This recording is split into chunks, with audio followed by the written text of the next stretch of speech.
Antes de iniciarmos, vamos pedir a graça de Deus, a bênção do Senhor, a direção dEle para lidarmos com esse assunto. Pai, Teu nome é grandioso, a Tua glória enche o céu e a terra, e é uma honra e um privilégio para nós sermos Teus filhos.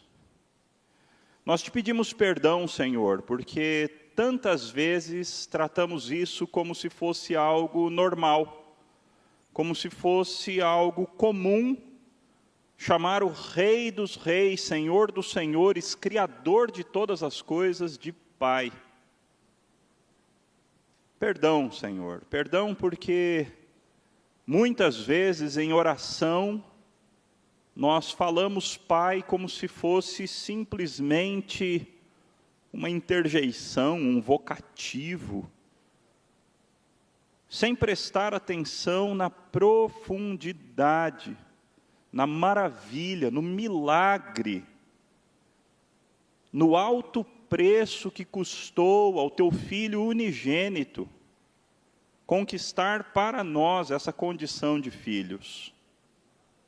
Assim, querido Pai, fala conosco, por intermédio de Teus servos do passado e do presente, e de maneira ainda mais específica, fala conosco por intermédio da Tua palavra. Que tenhamos um momento de crescimento espiritual para a Tua glória, no nome precioso de Jesus Cristo. Amém. Adoção na Bíblia, espiritualidade, teologia e ação. Numa pesquisa bem rápida, feita com o Logos, com as palavras, no português mesmo, na Nova Almeida Atualizada, das palavras filho, filha, família, pai, irmão, irmã e adoção, nós temos um resultado só no Novo Testamento de 1.400 ocorrências. 1.400 vezes que essas palavras vinculadas ao conceito de família aparecem no Novo Testamento. Se juntarmos o Antigo Testamento, aí nós subimos para mais de 8.100 ocorrências. É claro que no Antigo Testamento existe uma diferença, porque no Antigo Testamento, na maioria das vezes que nós falamos de família, pai, irmão, irmã, estamos falando das realidades literais. No Novo Testamento, na maioria dessas 1.400 vezes, estamos falando de uma realidade espiritual, também literal, mas uma realidade espiritual, que é o nosso assunto de hoje. Como é que nós vamos abordar o nosso assunto hoje?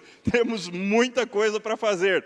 Abordaremos nesses 8 tópicos. Primeiro, a filiação natural do ser humano. Segundo, a doutrina bíblica da adoção. Nós veremos a palavra de alguns teólogos, especialmente sistemáticos. Terceiro, Deus nos adota como filhos, o que a Escritura fala a respeito da adoção. Quarto, Jesus nos recebe como irmãos. Esse é um aspecto lindo da doutrina da adoção. Não somente nós somos adotados pelo Pai, mas Jesus Cristo nos recebe de braços abertos como nosso irmão mais velho. 5, privilégios da adoção. 6, deveres da adoção. 7, Deus se importa com órfãos. E 8, se Deus se importa com órfãos, então nós também devemos fazê-lo. Primeiro ponto, então, filiação natural do ser humano.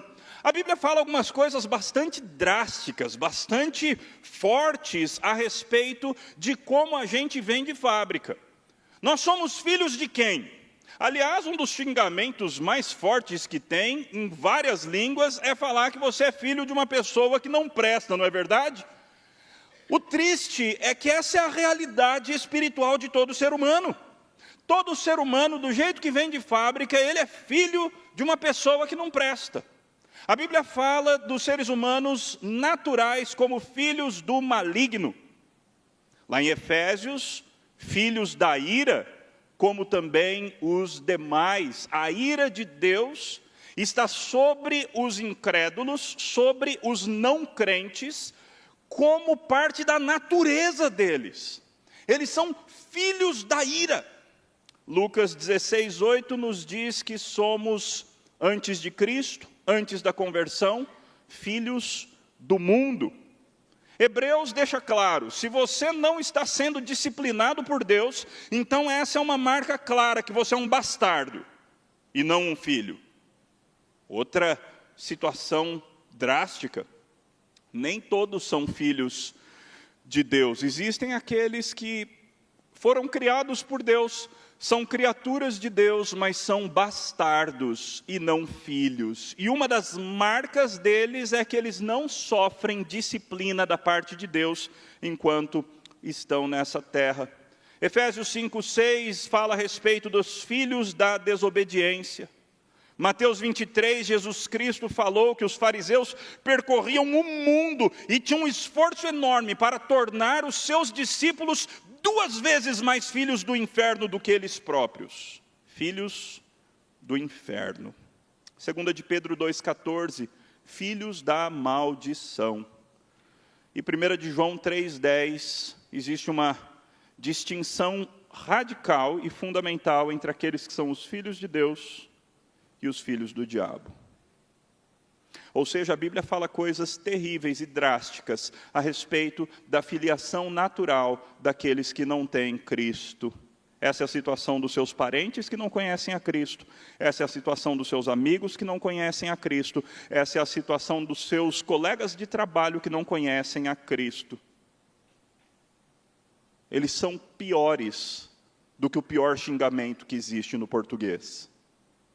Eles são filhos do diabo.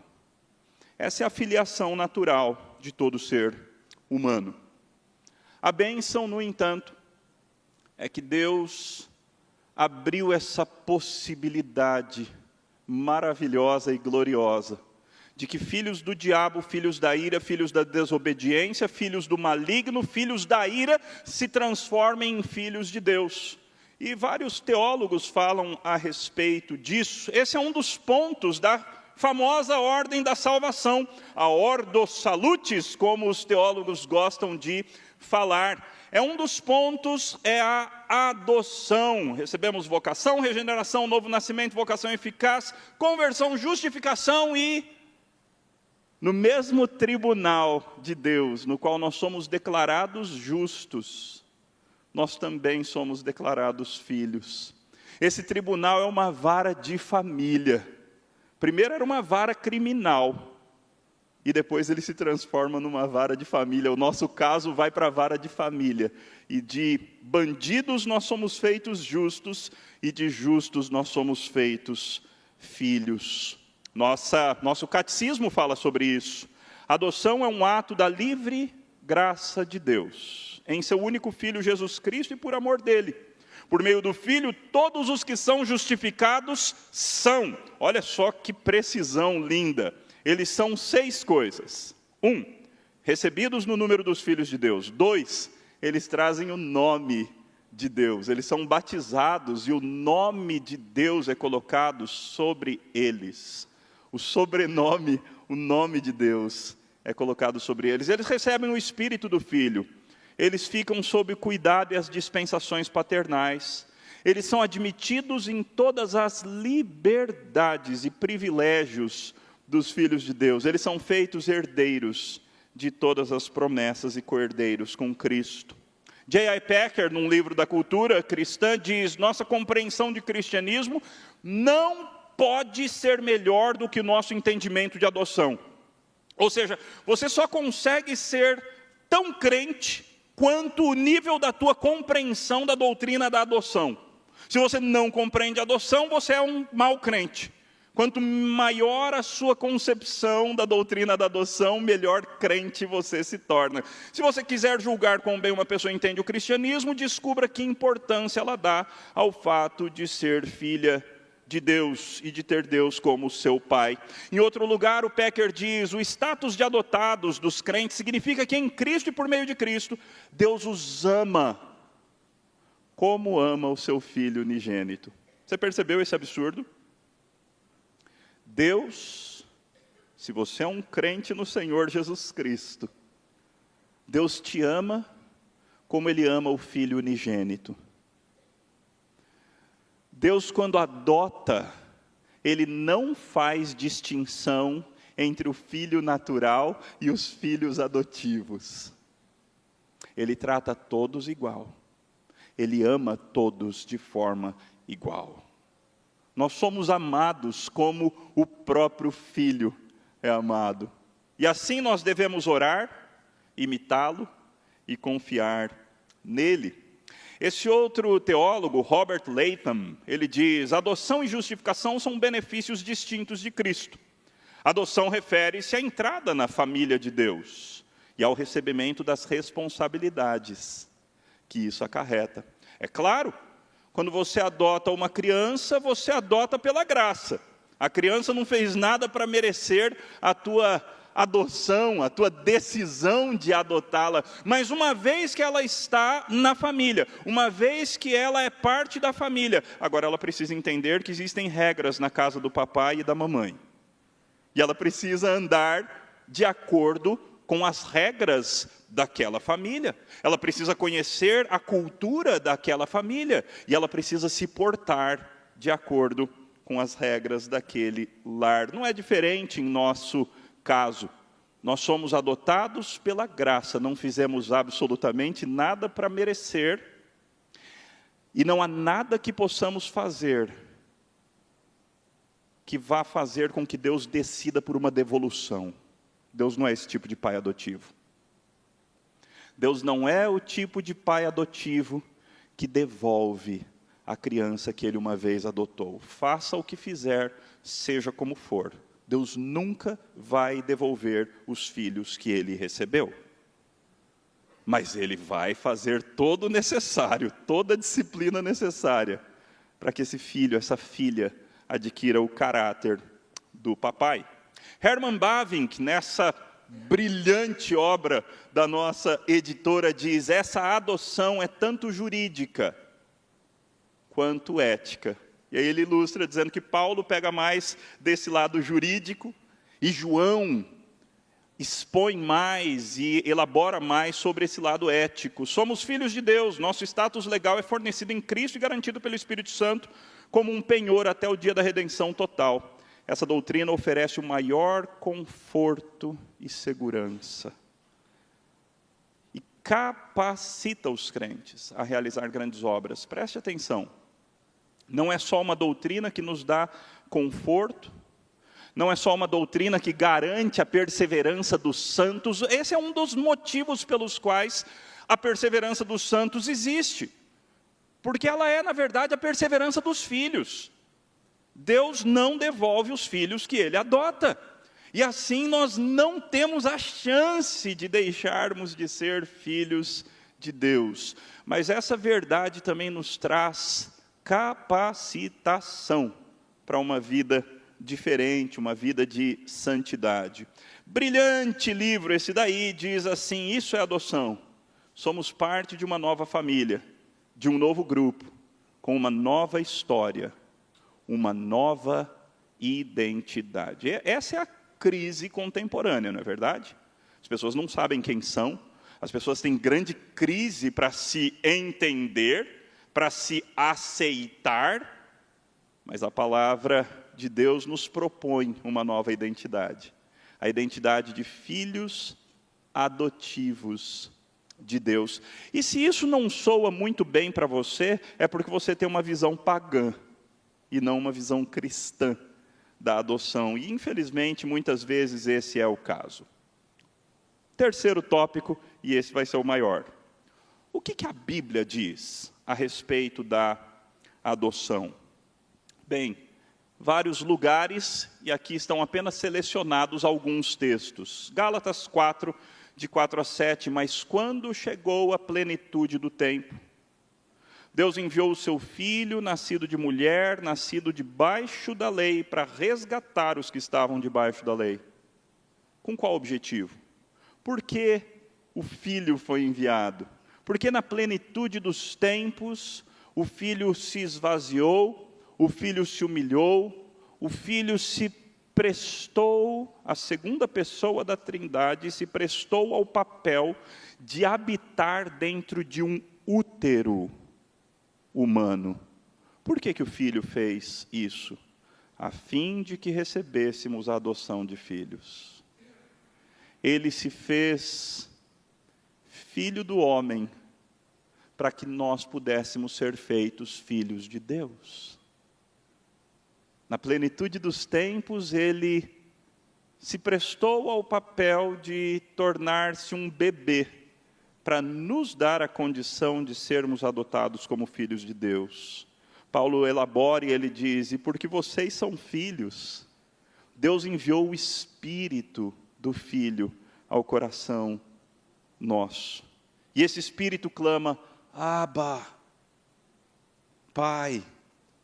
Algumas pessoas ficam elucubrando, não é? Quais são as possíveis traduções desse Abba, dessa palavra aramaica, Abba? Seria papai. Pelo menos aqui em São Paulo. Essa é a maneira mais carinhosa que normalmente aqui na região de São Paulo os filhos falam com os pais. Em outras regiões do país talvez seria painho. Essa seria a maneira mais carinhosa que em outras regiões do país um filho fala com o seu pai. Em outras regiões, outras expressões. Paizinho eu acho bem forçado. São raríssimas as pessoas que tratam o pai como paizinho. Mas papai certamente é uma das maneiras. Assim, você não é mais escravo, porém filho.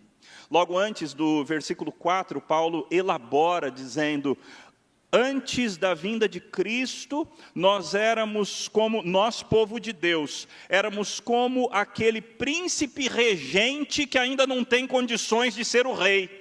Então ele tem toda a autoridade, ele já é alguém muito importante, mas ele não manda em nada, ele parece um escravo. Essa era a nossa condição. Mas vindo a plenitude dos tempos, então agora nós recebemos maioridade. Agora nós recebemos liberdade de filhos de Deus. E se somos filhos, somos também herdeiros. Se somos filhos, podemos ter essa intimidade na nossa relação com Deus. Muitas vezes, cristãos mais doutrinados, cristãos mais treinados teologicamente, eles acabam por, infelizmente, perder esse lado tão fundamental. Eles permitem, de alguma forma perversa, de alguma forma diabólica, eles permitem com que o seu conhecimento os torne duros, os torne endurecidos, os torne impermeáveis para essas gloriosas verdades. Eles conseguem falar tudo sobre a doutrina da adoção, mas eles não conseguem, de fato, se aproximar de Deus como seu Pai. A culpa não é da teologia. A culpa não é da teologia. A culpa é do coração. Então você pode sim estudar teologia num ambiente formal, você pode ir para um seminário. O seminário não é um cemitério da fé e da piedade, muito pelo contrário. Se o teu coração estiver no lugar certo, a teologia vai te levar aos joelhos, vai te levar às lágrimas, vai te levar a uma comunhão, a uma piedade mais intensa. Vai te levar a essa condição. Abba, papai, porque você conhece mais do que os outros quem é esse sublime Pai. Romanos também trata de maneira brilhante desse assunto, pois todos os que são guiados pelo Espírito de Deus são filhos de Deus. Todos os que receberam esse Espírito são filhos de Deus. Porque vocês não receberam um espírito de escravidão, para que vocês vivam outra vez atemorizados, mas vocês receberam um espírito de adoção. O espírito que habita em você não é o espírito de escravidão, mas é o espírito de adoção. Temos que ter temor de Deus, porque Deus não é o tipo de pai que é relaxado, relapso. Deus é o tipo de pai à moda antiga. Aquele pai amoroso, aquele pai que abraça, aquele pai que recebe, aquele pai que põe no colo. Mas é aquele pai também que, se você não andar na linha, você sabe que vem disciplina. Não para te destruir, mas para te instruir. mas às vezes é uma instrução dolorosa. Então nós não recebemos um espírito de escravidão, mas um espírito de adoção. Um espírito de adoção de um pai bondoso, estrito em algumas coisas, é verdade, mas extremamente, perfeitamente amoroso. Portanto, não precisamos viver morrendo de medo de sermos escorraçados e expulsos de casa. Quando fazemos coisa errada, devemos temer sim. O medo de Deus é saudável, bom e recomendado na Bíblia inteira. Mas, se você está andando na linha, você não precisa morrer de medo de Deus.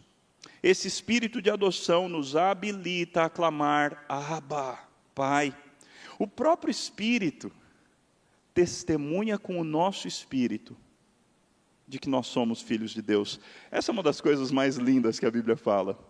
Imagina só, uma conversa entre o Espírito Santo de Deus e o teu espírito humano. E o teu espírito humano no canto, meio chateado, e o Espírito de Deus chega no teu espírito humano. É claro que existe ilustração aqui, tá bom, gente? O Espírito de Deus chega no teu espírito humano, põe a mão no ombro do teu espírito humano, ou da tua alma humana, ou do teu coração humano, tudo sinônimo. Ele fala assim, Espírito do João Paulo, você é filho de Deus. Fica assim não. Você é amado. Você é dele.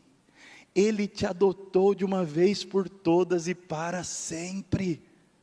Que motivo você tem para estar triste? O Espírito Santo dá esse testemunho interno ao nosso espírito humano de que nós somos filhos de Deus. Que coisa mais linda, gostosa e gloriosa do que essa?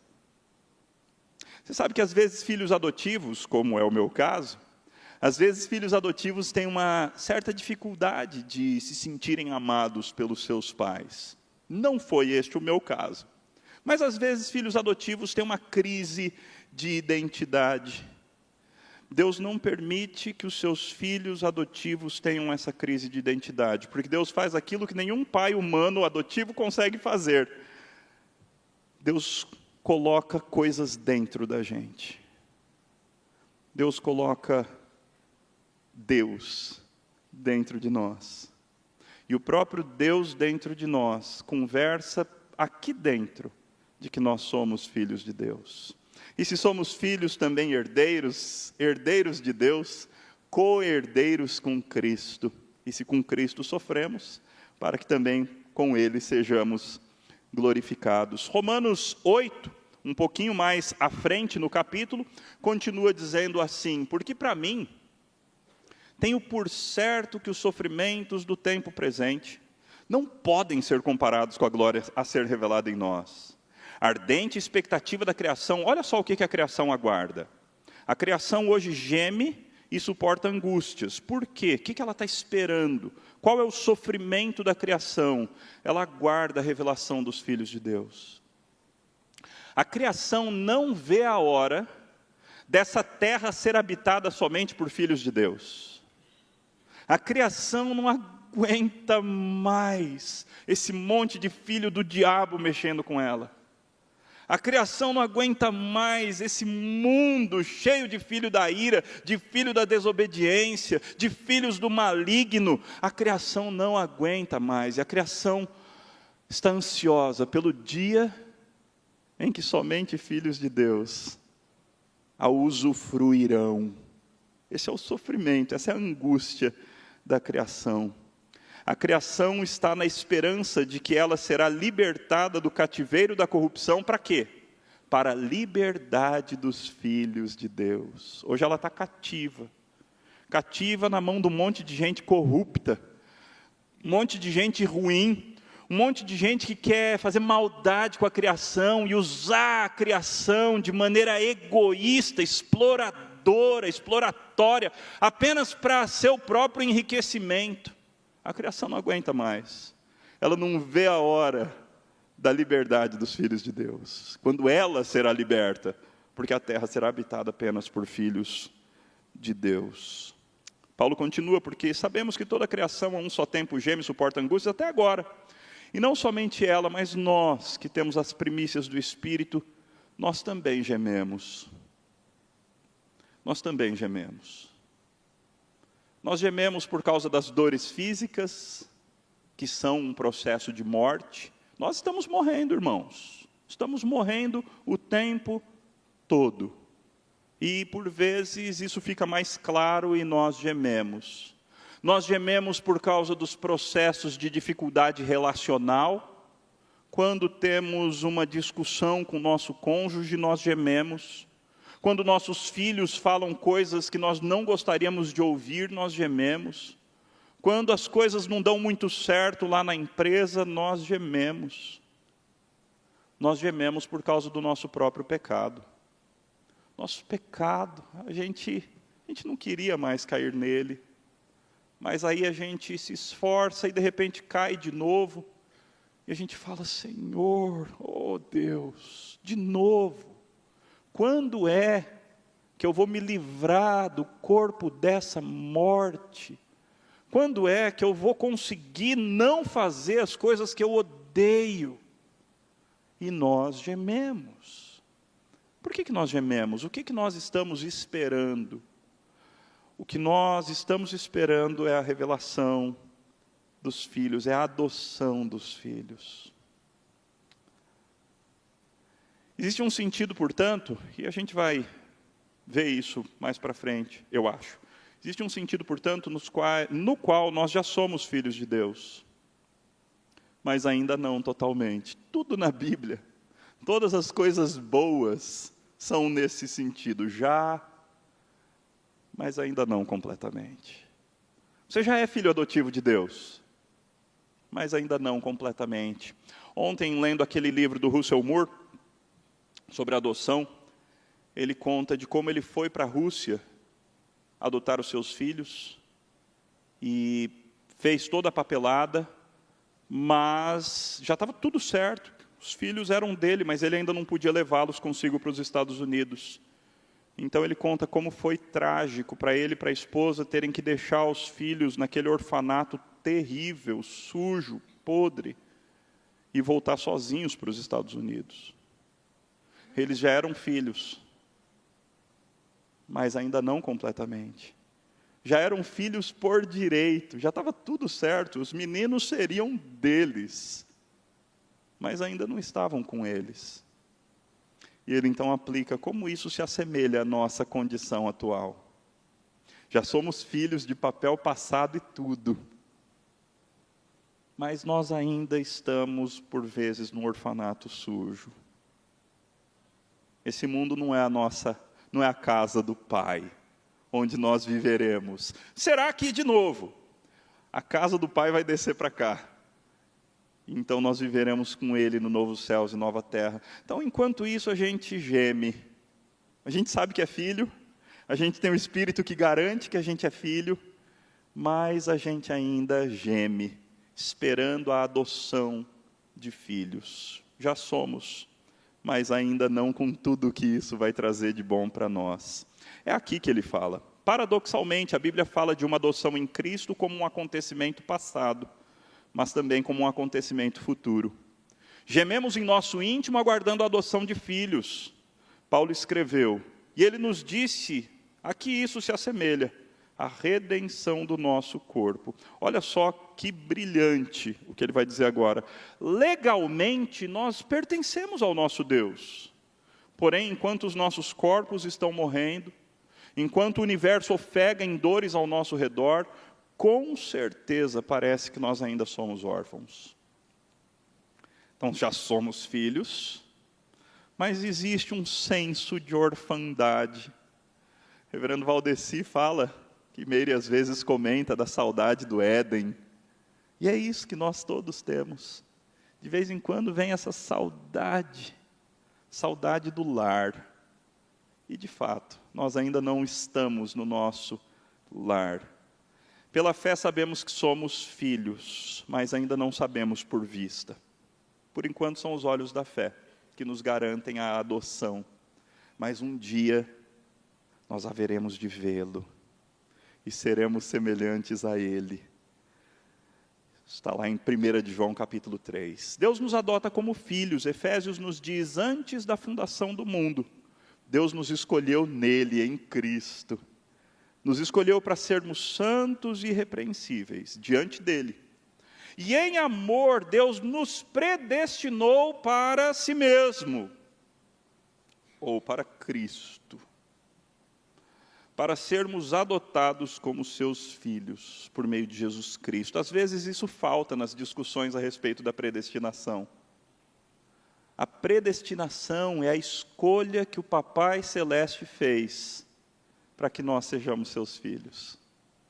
Nós tivemos esse privilégio de sermos escolhidos como filhos.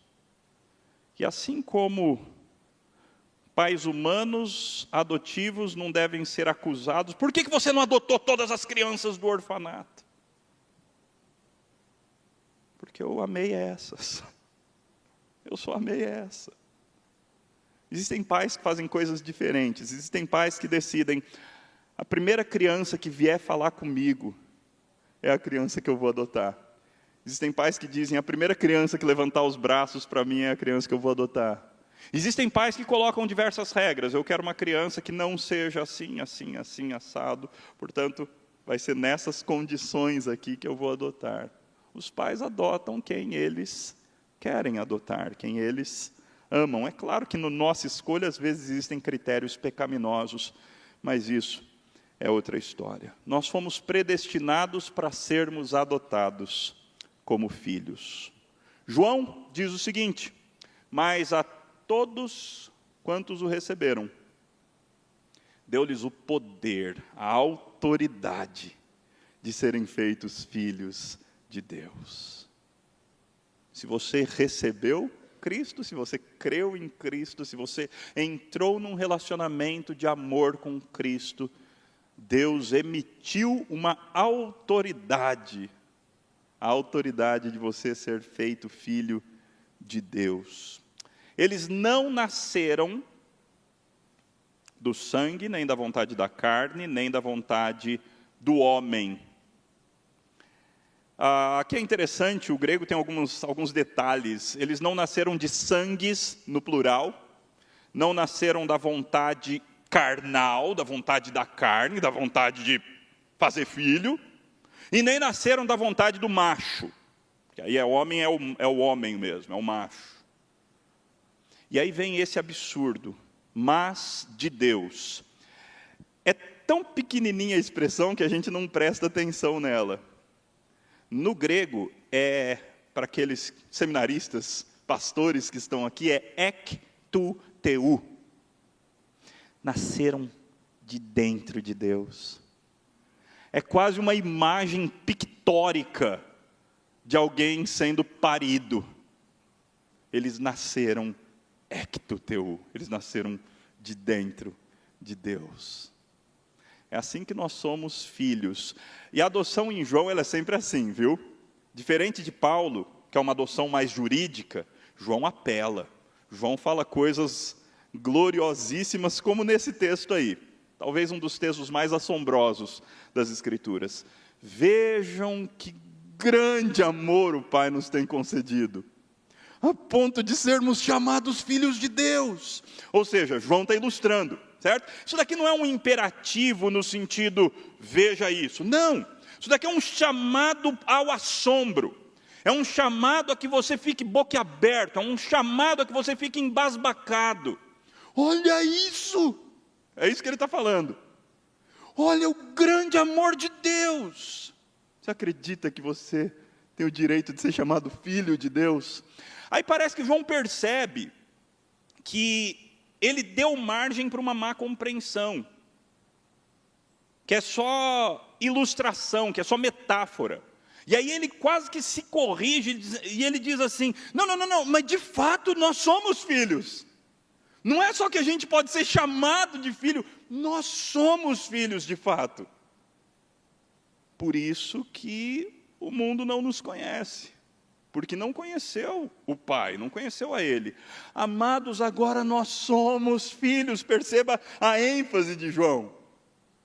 Olha isso, nós somos filhos, mas ainda não se manifestou o que nós seremos. Sabemos que quando Ele se manifestar, seremos semelhantes a Ele, porque haveremos de vê-lo como Ele é. A gente tinha que meditar mais nas palavras das Escrituras, sabe? A gente tinha que parar um pouco a loucura do dia a dia, a correria do dia a dia, os 1000 compromissos que a gente tem, para gastar tempo de ficar pensando sobre esses absurdos bíblicos. Filhos de Deus. Somos chamados filhos de Deus. Não é só isso. Nós de fato somos filhos de Deus. E ainda vamos ser coisa melhor. Porque um dia seremos semelhantes a Ele. Porque haveremos de vê-lo como Ele é. Como se já não tivesse absurdo, Ele torna um absurdo mais absurdo ainda. No mesmo capítulo, assim Ele continua: filhinhos, não se deixem enganar por ninguém. Aquele que pratica a justiça é justo, assim como Ele é justo. Aquele que pratica o pecado procede do diabo. Mesma coisa que Ele falou dos filhos de Deus, que são ectuteu. Aqui, quem não é filho de Deus, procede do diabo. Nasce da parte do diabo. Porque o diabo vive pecando desde o princípio. Para isso se manifestou o Filho de Deus, para destruir as obras do diabo. Todo aquele que é nascido de Deus, mesma expressão que ele usou lá no Evangelho, não vive na prática do pecado. Por que todo mundo que é nascido de Deus não vive na prática do pecado? Aí João agora vai para o absurdo dos absurdos. Porque nele permanece a semente divina. Veja, aquilo que a adoção humana não consegue fazer, é o que Deus fez. Meus pais me adotaram com poucos dias. Eles me deram a fé, ou pelo menos uma educação cristã. Meu pai é um pastor presbiteriano, me deu uma educação cristã, me criou nos caminhos do Senhor. A fé quem deu foi o Espírito Santo, não foram eles não. Mas eles me deram a educação cristã. Eles me deram caráter, eles me deram bom exemplo, eles me deram o suprimento de todas as minhas necessidades humanas, mas uma coisa eles não me deram: DNA. Reverendo Rubens e Dona Leda não conseguiram me dar DNA. Esse texto aqui diz que quem é nascido de Deus, nele permanece a semente divina. Palavra grega para semente, espermatos. De alguma maneira muito sobrenatural, de alguma maneira muito milagrosa, de alguma maneira muito absurda, Deus realiza uma obra espiritual miraculosa dentro da gente. De maneira que o nosso caráter muda. Porque, metaforicamente falando, agora existe sangue de Deus correndo dentro da gente. Existe carga genética divina. Metaforicamente falando, existe carga genética divina correndo dentro da gente. Dá para viver pecando? Não. Como vai viver pecando alguém que tem esse tipo de transformação? Nisso são manifestos os filhos de Deus e os filhos do diabo. Todo aquele que não pratica a justiça não procede de Deus. E o mesmo vale para aquele que não ama seu irmão. Veja, é impossível um crente verdadeiro viver praticando a injustiça e odiando seus irmãos. É impossível. Porque existe semente divina dentro dele. Então não dá. O caráter tem que ser transformado. Quarto ponto, de 8. Jesus nos recebe como irmãos, além de sermos adotados pelo Papai Celeste. O nosso irmão mais velho nos recebe muito bem. Você sabe que numa família onde existem filhos biológicos e filhos adotivos, uma das crises dos pais é: como é que os meus filhos biológicos vão aceitar os meus filhos adotivos? Como é que será o relacionamento? Será que eles vão fazer maldade com os filhos adotivos, dizendo: você nem é filho, você nem nasceu da barriga da mamãe? Será que eles vão fazer esse tipo de coisa? E é muito comum que façam, tá bom? É comum que façam. Os filhos são pecadores. E a gente tem capacidade de ser mau. Então é comum, não é um absurdo dos absurdos se eles fizerem. Claro, precisa apanhar no bumbum se fizer, mas é comum que façam. Jesus não é esse tipo de irmão. Olha o que diz a palavra. O rei respondendo lhes dirá: em verdade lhes digo que sempre que o fizeram a um destes meus pequeninos irmãos. O rei que representa Jesus nessa parábola, ele fala assim: como é que você tratou meus irmãozinhos? Se você não tratou meus irmãozinhos bem, é assim que ele nos trata. É assim que ele nos recebe como filhos adotivos do Pai Celestial, como seus irmãozinhos. E esse é um dos critérios lá no grande julgamento. Como é que você tratou os irmãozinhos de Jesus? Hebreus nos diz que Jesus não se envergonha de nos chamar seus irmãos. Não era para ele ter vergonha? Era para ele ter muita vergonha. Era para Jesus falar assim: ó, anda do outro lado da rua. Era para Jesus ter vergonha da gente. Mas ele não tem. Ele não se envergonha de nos chamar irmãos. E aí o texto ilustra: a meus irmãos declarei o teu nome. Não deixarei que fiquem órfãos. Voltarei para junto de vocês. Essa é a palavra do nosso irmão mais velho, o filho unigênito. Ele fala: eu não vou deixar que vocês fiquem órfãos. Eu vou voltar para vocês. Jesus continuou: não me detenha, porque ainda não subi para o meu Pai. Mas vá até meus irmãos e diga a eles: subo para o meu Pai e o Pai de vocês, para o meu Deus e o Deus de vocês. Para Jesus é a coisa mais normal do mundo ser nosso irmão. Jesus curte ser o nosso irmão mais velho. Jesus tem prazer em nos chamar de seus irmãos. Quinto ponto: privilégios da adoção, as bênçãos. O que a gente ganha por sermos filhos adotivos do Pai Celestial? Nós ganhamos o nome do Pai. O bendito nome de Deus é colocado sobre nós. Essa é uma das bênçãos da adoção, não é? A criança que tinha um sobrenome que significava abuso, significava maltrato, significava, às vezes, pobreza, falta de condições de cuidar, significava ignorância. A criança que tinha um nome que simbolizava tanta coisa ruim. Essa criança agora tem um novo documento, uma nova certidão de nascimento é expedida. E ele agora tem um novo sobrenome. Um sobrenome que significa amor. Um sobrenome que significa aceitação. Um sobrenome que significa educação. Um sobrenome que significa investimento no desenvolvimento dessa criança, investimento emocional, investimento financeiro. Essa criança recebe um novo nome, e com esse novo nome, tanta coisa é simbolizada. Na nossa adoção também é assim. O santo nome do Pai, do Filho e do Espírito Santo é invocado sobre nós. Na adoção nós recebemos o privilégio da direção do Espírito Santo.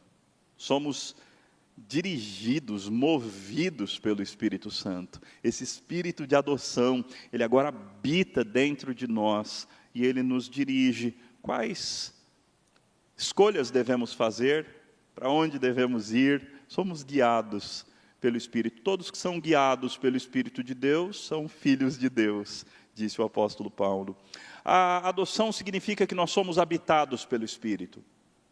Nunca estamos sós, mas somos habitados pela terceira pessoa da Trindade. habitação. A adoção significa testemunho interno do Espírito, já falamos sobre isso, não é? O Espírito testemunha com o nosso Espírito de que nós somos filhos de Deus. Habilitação para orar.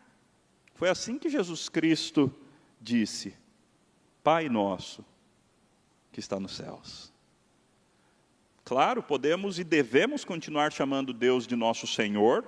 A metáfora da escravidão, ela continua sendo usada em todas as Escrituras. Ok? É uma metáfora importantíssima no nosso relacionamento com Deus. Nós também somos escravos desse Senhor maravilhoso, mas nós somos escravos que foram adotados como filhos, e agora podemos falar com Ele não apenas como Senhor nosso Deus, na beleza da Tua santidade, mas também podemos falar com Ele como Papai. Está doendo. Eu preciso do Senhor. Eu preciso que o Senhor, meu Pai, venha. A gente pode falar com Ele com esse nível de intimidade. Reverendo Hermstein fala sobre isso da seguinte maneira: é importante ressaltar que o Senhor Jesus, o nosso irmão mais velho, nos ensina a orar nos dirigindo a Deus como Pai. Ele se vale deste conceito tão caro ao ser humano para ilustrar de forma antropomórfica a nossa relação com Deus. Um pai gosta de ouvir seus filhos. Esta se tornou a principal forma como todos os cristãos se dirigem a Deus. O Deus eterno, todo-poderoso, fez-se nosso Pai em Cristo. Aqui temos um misto de reverência e intimidade. E assim como a gente faz com a metáfora do casamento, lembre-se, essa forma que o reverendo Hermstein chamou de antropomórfica, não é que Deus olhou para os relacionamentos humanos e falou assim: ah, que legal a família, paternidade, é uma ilustração boa, eu vou usar essa ilustração para me relacionar com eles, eu vou usar essa ilustração para ilustrar o que eu quero com eles. É o contrário. Querendo revelar-se a nós como nosso Pai, Deus criou a paternidade. Querendo se tornar família com a gente, Ele inventou a família. Ou seja, não é só antropomorfismo, é muito mais do que isso. A família de Deus e a adoção de Deus é a meta-realidade, da qual as nossas famílias e as nossas filiações são apenas derivações e ilustrações. Voltando lá ainda, para mais alguns privilégios da adoção. Porque somos filhos, somos disciplinados. O bondoso Papai Celestial, Ele nos trata dessa maneira, Ele nos disciplina. Ele chega o chinelo, a havaiana no lugar fofinho, quando a gente faz coisa errada. E esse é o argumento do autor de Hebreus. Se você não passa por disciplina da parte de Deus, você é bastardo, você não é filho. Mas, se você tem sofrido da parte de Deus, se Deus tem te disciplinado e dói, é porque você é filho. Então não fica desesperado, não desmaie, não desanime, porque na verdade é mais uma prova que o teu papai te ama e ele quer o melhor para você. Compaixão de Deus, porque nós somos filhos, Ele se compadece de nós. Deus ilustra isso, Jesus ilustra isso, dizendo: até vocês que são maus, sabem dar boas dádivas para os filhos de vocês. Afinal, qual pai, se o filho pedir um ovo, vai dar um escorpião? Nós que somos maus, nós temos verdadeira alegria de dar presente para os nossos filhos, não é? O filho está querendo uma bicicleta, e aí você consegue, você tem condições, você se esforça e consegue comprar a bicicleta. O filho está querendo um celular, você consegue com esforço comprar o celular. Mas não compre tudo que o filho quer, senão você é um mau pai, uma má mãe que está mimando e não educando. Mas Deus é esse pai também. Ele tem prazer de dar boas dádivas a seus filhos. Aliás, a maneira que Jesus Cristo diz é: quanto mais o Pai Celeste não vos dará o Espírito Santo, quando vocês pedirem. Deus dá o bem mais precioso que Ele tem. Ele dá a si mesmo, Ele se entrega para nós. Nós temos herança, mais um dos privilégios da adoção. Nós temos herança. Deveres da adoção. Claro, adotados na casa do Papai Celestial, agora temos regras da família, temos obrigações que nós devemos, às quais devemos aceder, às quais devemos obedecer. Eu selecionei apenas três. Existem várias outras, ok? Mas apenas como ilustração, três obrigações. 3 pessoas, subam aqui para mim, por favor, com Bíblia na mão, pode ser Bíblia de papel, pode ser Bíblia de celular, e leiam para mim alguns textos. Rapidinho, gente, rapidinho. Alguém jovem aí, por favor. Muito obrigado, minha irmã.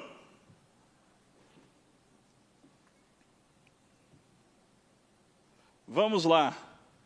1 de Pedro 1, 14 a 17. Outro lerá 1 de Pedro 1, 22. Outro Romanos 12, 10. Não tem problema. Quem já tiver aberto pode vir aqui. Qual que é o seu texto? Romanos 12, 10. Por favor, leia. Isso. Amai-vos cordialmente uns aos outros com amor fraternal, preferindo-vos em honra uns aos outros. Ótimo. Romanos 12, 10. Vocês outros dois estão pegando qual?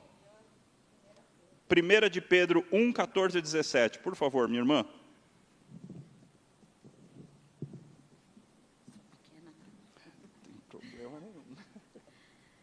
Como filhos da obediência, não vos amoldeis às paixões que tinhais anteriormente na vossa ignorância.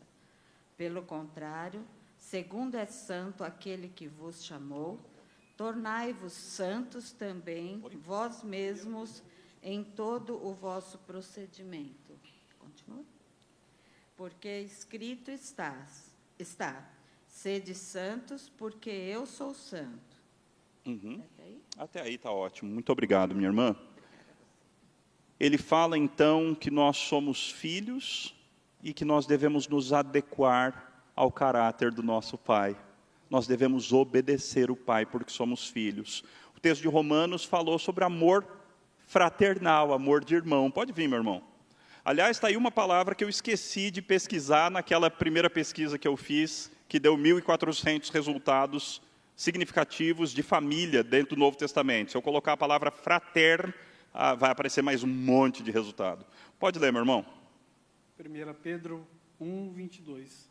Tendo purificado a vossa alma pela vossa obediência à verdade, tendo em vista o amor fraternal não fingido, amai-vos de coração, uns aos outros ardentemente. Muito obrigado. Aquele mesmo autor, o Russell Moore, ele fala que ele percebeu que os filhos dele entenderam que tinham sido adotados e que eles não estavam mais vivendo na condição anterior quando eles pararam de esconder comida embaixo da cadeira. Era criança de 4, 5 anos. Mas eles viviam nesse extremo egoísmo. Porque ou eu cuido de mim ou eu estou lascado. Ou eu cuido de mim ou eu morro. Com a gente é a mesma coisa, irmãos. Não podemos faltar com amor fraternal verdadeiro. Porque nós somos irmãos. Somos filhos desse mesmo Pai amoroso. E Ele cuida de todos nós, da maneira particularizada que cada um de nós precisa ser cuidado. Ele disciplina todos nós, Ele abençoa todos nós, Ele acarinha todos nós, Ele consola todos nós. E como filhos desse mesmo Pai bondoso, nós temos que amar uns aos outros, com amor fraternal não fingido. É isso que é ser família de Deus. A gente transforma tudo isso em jeito mecânico. A gente usa irmão quando a gente não lembra o nome, não é?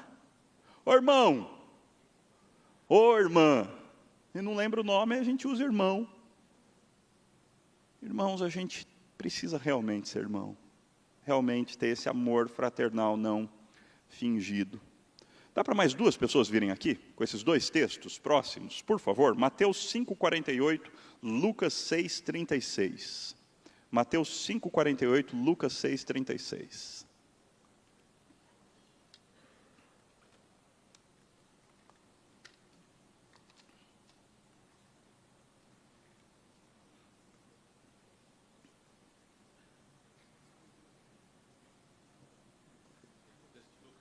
Por favor, meu irmão, Lucas 6,36. Sede misericordiosos, como também é misericordioso vosso Pai. Sede misericordiosos, como Ele é misericordioso. Você tem um pai, e o teu pai é misericordioso. Então não é para você ser sem misericórdia. Sejam misericordiosos, imitem papai. Próximo texto, por favor. Tudo bem, meu irmão? Bom revê-lo. Mateus 5,48. Portanto, sejam perfeitos, como é perfeito o Pai de vocês, que está no céu. Sejam perfeitos, como o papai é perfeito. Uma das coisas que eu aprendi a fazer na minha casa foi imitar a voz do meu pai. Então, quando alguém ligava, naquela época, lembram? Aquela época antiga, quando as pessoas ligavam umas para as outras? Pois é, nessa época eu atendia o telefone, alô? Porque é assim que meu pai atende. E uma das coisas que eu mais gostava era enganar as pessoas. Pastor? Não, é o filho dele. A gente aprende imitando. Aprendi muita coisa sobre como ser pastor imitando. Fui treinado em várias coisas imitando. Mas não foi só coisa boa. Porque papai e mamãe também tinham defeitos. Ainda tem, eles estão vivos. Então, eu aprendi algumas coisas que não são boas, imitando. Mas o nosso Pai Celeste, Ele é perfeito. Então, em relação ao nosso Pai Celeste, nós podemos imitar tudo. E isso é um mandamento. Você não tem o direito de não imitar o Papai Celeste. Sejam perfeitos, como é perfeito o Pai Celeste. Assim, então, nós passamos para o nosso sétimo e penúltimo ponto. Deus se importa com órfãos. Esse Deus, a quem eu e você devemos imitar, Ele se importa com os órfãos. Alguns textos. Aprendam a fazer o bem, busquem a justiça, repreendam o opressor, garantam o direito dos órfãos. Ele nos ensinou, garantam o direito dos órfãos. Salmo 146, 9, o Senhor guarda o estrangeiro, ampara o órfão. Esse é o nosso Deus, Ele é o Deus que ampara o órfão. Esse é lindo, Pai dos órfãos e juiz das viúvas é Deus em sua santa morada. Ele é o Pai dos órfãos. Sejam misericordiosos, como misericordioso é o vosso Pai. Sejam perfeitos, como perfeito é o vosso Pai. Esse Pai que é o Pai de órfãos e juiz das viúvas. Deus faz com que o solitário more em família, liberta os cativos, lhes dá prosperidade. Só os rebeldes habitam em terra estéril. Porque se o meu pai e a minha mãe me abandonarem, o Senhor me acolherá. Esse é o caráter do teu pai. O teu pai é o tipo de pai que vê um órfão e ele sente profunda misericórdia, profunda compaixão, e ele ampara o órfão. O teu pai é o tipo de pai que quando outros pais se esquecem de um filho, ele vai lá e torna aquele filho filho dele. Esse é o tipo de pai que você tem. Aliás, é só porque ele é assim que você o tem como pai. Porque ele decide tornar filho gente que não merece. Ele decide tornar filho gente que era rebelde. Ele decide tornar filho aqueles que eram os piores, os mais terríveis, os mais cheios de deficiência, os mais cheios de dificuldade, os menos aceitos. É esse tipo de gente de quem ele se torna pai. Só em ti o órfão encontra misericórdia. Que coisa mais linda, não é? Os órfãos são desprezados normalmente. São esquecidos. Ou são tratados como meio de enriquecimento para alguns. Seja por tráfico humano, ou seja em algumas instituições que visam o lucro. E as crianças são a moeda que elas têm. O cuidado com as crianças é a maneira de subsistência para alguns, não todos. Existem instituições sérias, graças a Deus, mas existem instituições que não são absolutamente sérias. Deus se importa com órfãos. Assim, consequência de tudo isso que a gente viu até aqui, nós também devemos nos importar com os órfãos. Sejam misericordiosos, como misericordioso é o vosso Pai. Sejam perfeitos, como perfeito é o vosso Pai. O Pai nosso se importa com órfãos. Nós não temos o direito de não nos importarmos. Nós não temos o direito de achar que isso não é responsabilidade nossa. Está feio assim porque é um gráfico que ele é atualizado automaticamente pelo Superior Tribunal Federal. Ok?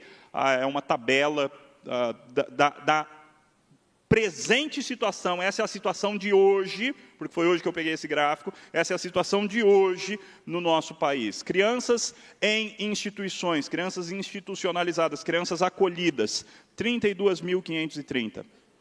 Aliás, aqui são crianças acolhidas. Eu creio que Fundação Casa e outros sistemas de detenção não estão aqui dentro.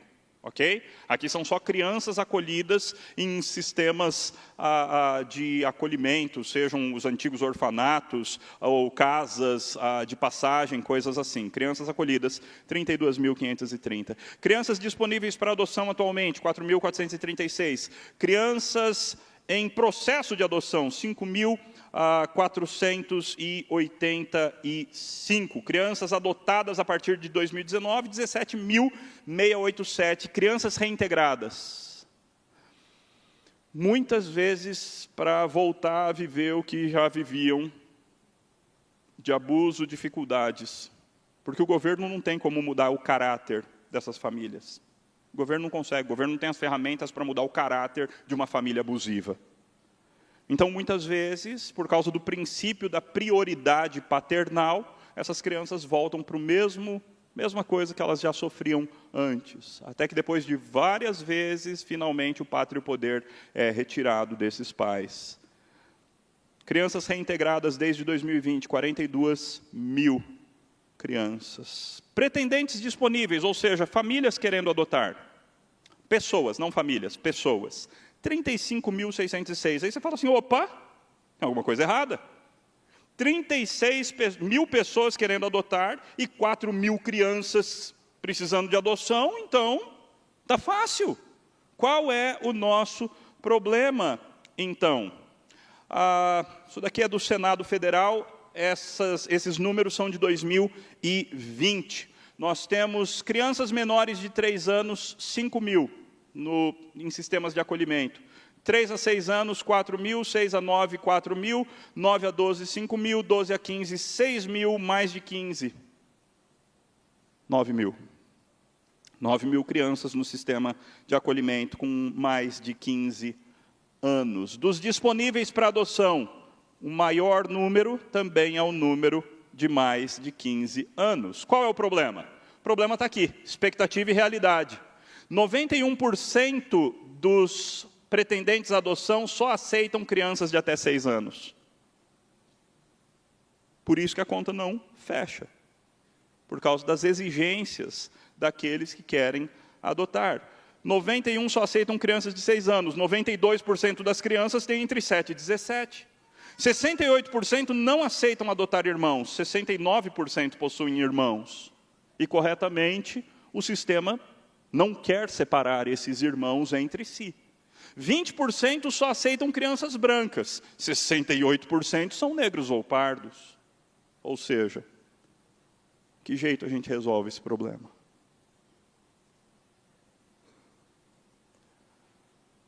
Outro problema, jovens não adotados vivem drama quando fazem 18 anos. Com 18 anos, eles têm que sair do sistema. Com 18 anos, aquela criança que por vezes passou a vida inteira num abrigo, ou que passou 10 anos num abrigo, ou que passou 4 anos num abrigo, fez 18 anos, ela tem que sair do sistema.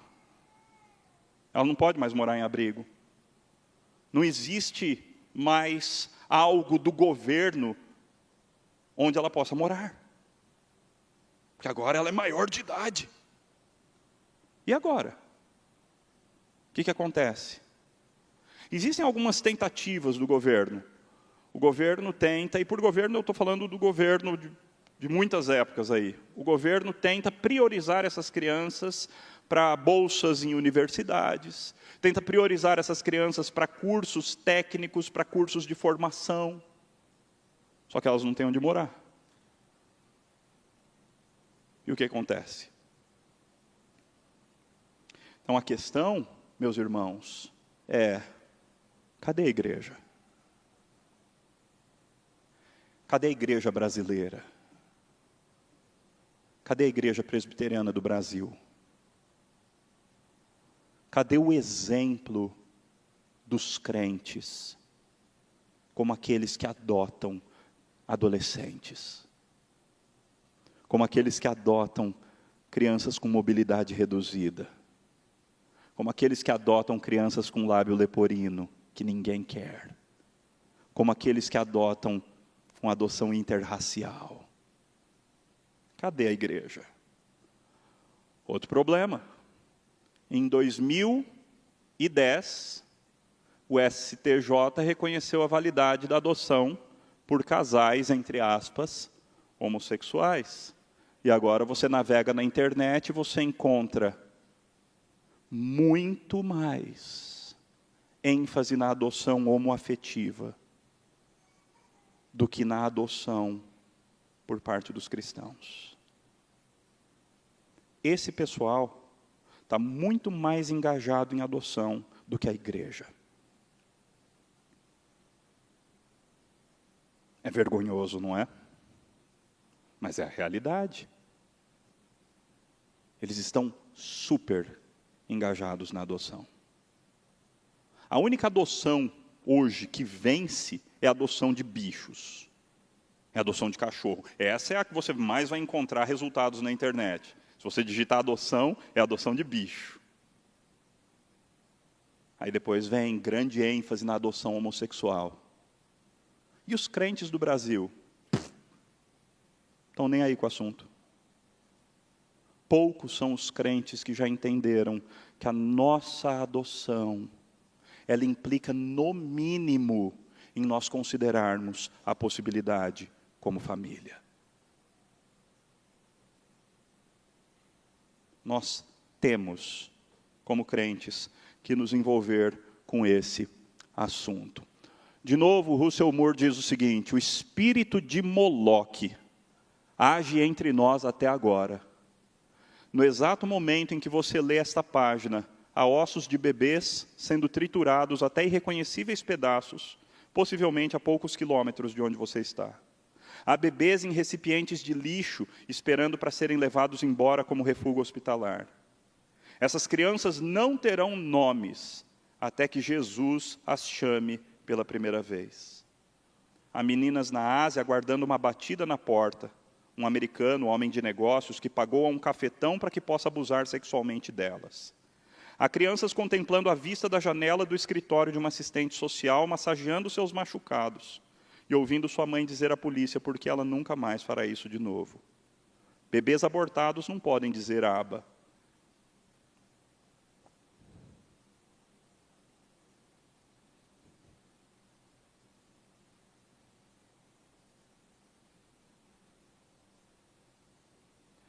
Mas seja como for, o Pai escuta o clamor desses bebês. E nós escutamos. Quando adotamos e quando encorajamos uma cultura de adoção em nossas igrejas e comunidades, estamos retratando um aspecto da verdade do nosso Deus. Nós, como Jesus, vemos o que o nosso Pai está fazendo e fazemos o mesmo. E o que o nosso Pai está fazendo, como é revelado, é lutar pelos órfãos, fazendo deles filhos e filhas.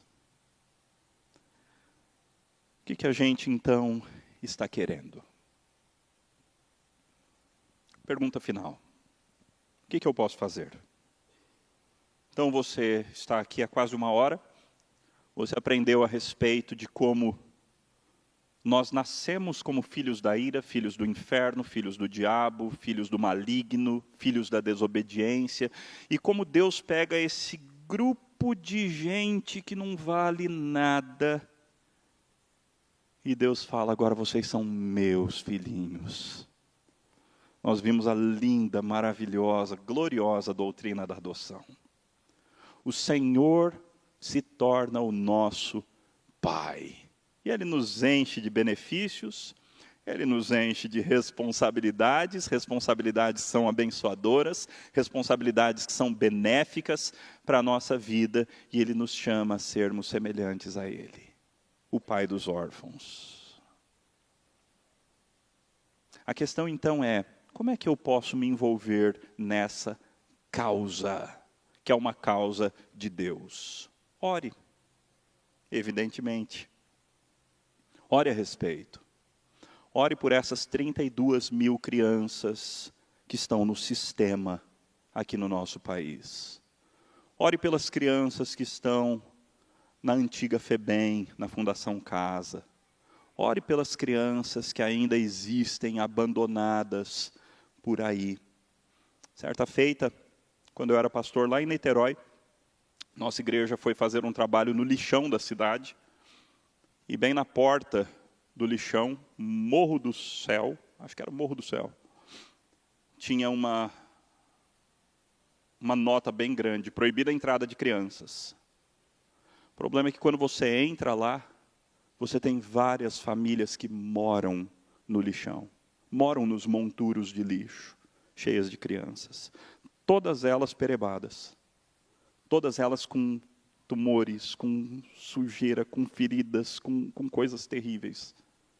Porque elas moram no lixão. Ore a respeito disso. Adote. Se você é um cristão, você precisa entender que a adoção não é obrigação de todos. Não é. Deus não coloca a adoção como um mandamento nas Escrituras. Mas por tudo isso que a gente viu aqui hoje, no mínimo, você tem que, como família, pensar a respeito desse assunto. Você, esposa, você, marido, vocês precisam se sentar e conversar. Será que Deus está nos chamando para nós adotarmos uma criança? Apoie a adoção. Existem pessoas que já passaram do momento. Eu e minha esposa estamos nessa crise exatamente agora. A gente tenta adotar, já fazem mais de 10 anos, e Deus ainda não quis nos mandar. Então agora a gente começou a ficar em crise. Ela está nova ainda, mas eu já estou passando da hora, não é? Então a gente fica pensando, será que ainda dá tempo? Será que essa ainda é a vontade de Deus para nós? Então, se não for mais, apoie outros casais. Apoie outros casais. Lute contra o aborto. Essa é outra luta que os cristãos do Brasil... Como nós ainda não entendemos as implicações do Evangelho, as implicações sociais do Evangelho, é impressionante. Seja uma família acolhedora.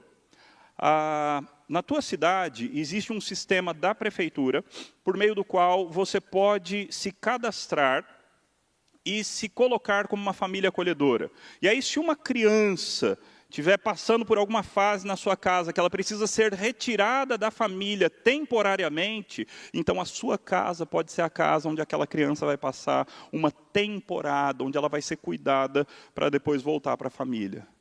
Então você diz, mas isso é muito doloroso. Quem disse que ser crente é fácil? pelo menos você vai ter a chance de influenciar aquela criança durante algumas semanas, durante alguns meses. Você vai ter a chance de ser bênção, de falar de Cristo. Então, seja uma família acolhedora. Comece um movimento lá na tua igreja, para que famílias da igreja sejam famílias acolhedoras. Apoie os abrigos presbiterianos. Nós temos o Conselho de Ação Social da IPB. Entra lá em contato com o Conselho de Ação Social da IPB e pergunte quais são os abrigos presbiterianos que nós temos. Queremos levantar uma oferta no dia 25 de maio, dia da adoção, eu acho que é isso, para os abrigos presbiterianos. Faça, envolva-se. Cuide de órfãos funcionais. Existem crianças que estão na sua família. Existem crianças que são crianças super abastadas de dinheiro, mas que são órfãs funcionais. E você, como homem da igreja, você como uma mulher da igreja, você pode ajudar a cuidar dessas crianças. Você como vizinho, você como alguém que vai ajudar de alguma forma com a anuência e a permissão dos pais, você pode cuidar dessa criança. Lute contra uma visão pagã de adoção. Ele é seu filho mesmo? Qual que são os seus filhos mesmo? Filho mesmo, assim, filho mesmo. Nossa, ele até parece com o pai, não é? Apesar de ser adotado. Nós te achamos na lata de lixo. Lute contra visões pagãs da adoção. Seja um agente dessa causa. Vamos orar. Pai, estamos diante de um assunto sério e importantíssimo. Precisamos, como igreja presbiteriana do Brasil, precisamos, como igreja cristã brasileira, fazer mais do que temos feito. Precisamos nos importar mais. Precisamos agir mais. Precisamos adotar mais. Precisamos acolher mais. Precisamos cuidar mais. Precisamos ser mais parecidos com aquele que é o Pai dos órfãos. Assim, Senhor, ajuda-nos, dá-nos graça, para que nós sejamos tudo aquilo que o Senhor quer que sejamos, em Cristo Jesus. Amém. Que Deus os abençoe.